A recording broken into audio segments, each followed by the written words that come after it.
Hello. Every week I get about 100 emails or so from people looking for ways to motivate themselves in different aspects of their life. I can't always get back to everything, but I always make sure I get back to the emails that stand out to me, that capture my attention either for their simplicity actually or for the depth of questioning.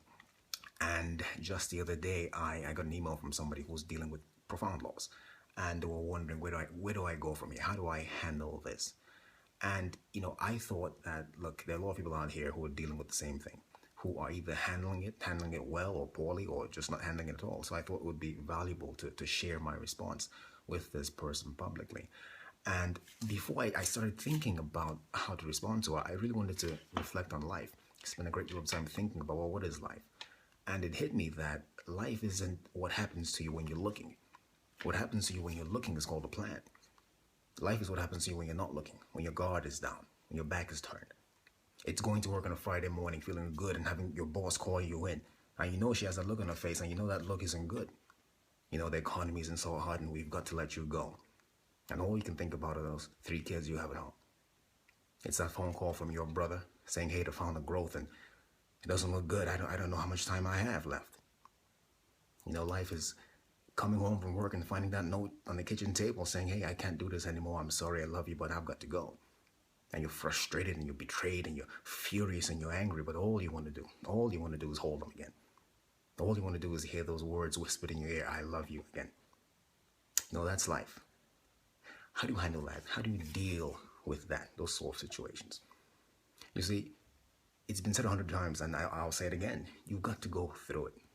That's all it is. You've got to go through it. And going through it is not a function of just being courageous. It's not a function of just saying, well, I'm going to close my eyes and see what happens next. It's not that. It's really a function of 3 things. It's a beginning, it's a middle, and an end. And before you go through it, there's a choice. You make a choice to say, well, I'm either going to stay here or I'm going to be over there someday, somehow. It's a choice. So going through it and thinking about these 3 steps, beginning, middle, and end, you can really save yourself a lot of trouble and you can discover something more about yourself. So the first thing you have to think about when you're going through something is very simple.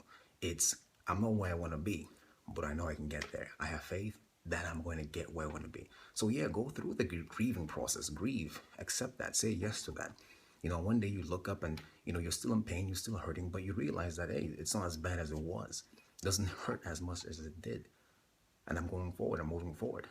And at some point you emerge, you get to the other side, and you know that, hey, I haven't forgotten, but the pain doesn't hold you captive anymore. You're not crippled by the emotion, by the experience. You're not living out of the past, out of your experiences of pain and defeat and betrayal. You're not living out of all that stuff. You're living in a new perspective. And that's the key about going through it, is knowing that there's a new version of you waiting to be discovered on the other side. And the point about this whole thing, when I was responding to this person, the point about the whole thing about how do you deal with life when it happens to you is that anytime you go through something, there's a fight. It's either a spiritual fight, an emotional fight, a physical fight. There's some sort of a fight. But the key to the whole thing of this fight is that the form is in the fight. That's the only thing you should take away from here today. The form is in the fight. What does that mean? It means that you don't get to become this interesting, dynamic, creative, courageous woman, amazing man, without going through something, right? That's where the form is. The people who have form are the people who you see them and they stand out to you because there's something about them. They figured something out about life. They're attractive to you. They're interesting to you. These people have form because they've gone through something. So don't run away from the fight, meaning go through it. Don't be afraid to go through it. Get through it, because at the end of getting through it, I guarantee you there's at least one thing you discover about yourself. You discover that there's a version of you haven't discovered yet. You don't even know exists yet. And that version of you is much stronger, much more courageous, much more creative. And I'm telling you, a very interesting person. So go through it. Go through a bit of pain. Go through a lot of pain if you have to, but just go through it and know that you're deciding you're going through it. And by deciding, you know that I have power. I have the power to stay where I am or go where I want to go. Besides, what's life without a bit of form? That's what I think. That's what I say to myself. What's the point? Give me some form.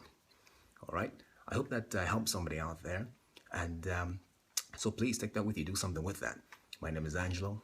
I'm the Motivator. Thank you.